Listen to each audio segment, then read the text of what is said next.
The European Union and its member countries are making great strides in support for both their agricultural industry and farmers in Ukraine, with a recent agreement to extend the tariff-free policy on Ukrainian grains for another year.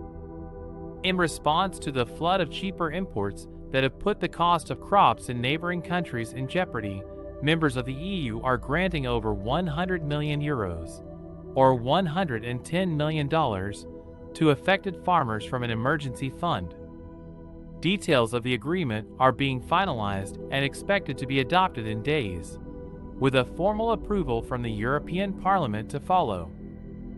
The agreement to lift tariffs on Ukrainian grains was initially made to build up a secure and cheap supply route as a response to the Russian invasion of Ukraine. Its goal was to cut off Russia's efforts to starve the country of resources and put an end to the global food crisis that had been worsened by Russia's naval blockade. Though the policy had the ultimate benefit of helping Ukrainian exports to be securely sent around the world, it had a negative impact on the agricultural industry in Ukraine's neighboring countries. When the imported grains that were significantly cheaper than the equivalents flooded the market, the crop prices dropped across the board, resulting in protests and an uproar amongst farmers. With this new agreement, the 4 countries that had implemented unilateral bans on Ukrainian food imports will have those bans withdrawn. As well, certain types of Ukrainian grains like wheat and sunflower seeds will become restricted to transit through Ukrainian neighbors on its way to other destinations, rather than being sold there directly. Through these conditions, the European Union is hoping to soften the blow of the grain surplus and help their regional farmers. The agreement also comes as Russia puts pressure on the Black Sea Grain Agreement, which must be renewed every 3 months.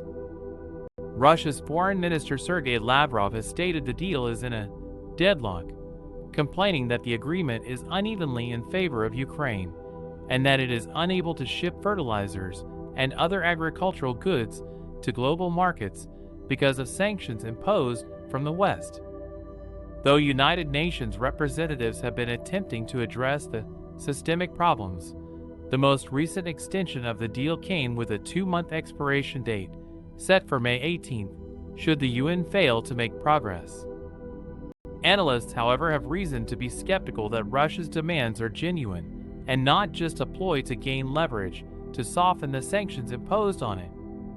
For now, the European Union has provided some immediate relief and is looking to continue to support the agricultural industry, both in Ukraine and its neighbors, by agreeing to extend the policy.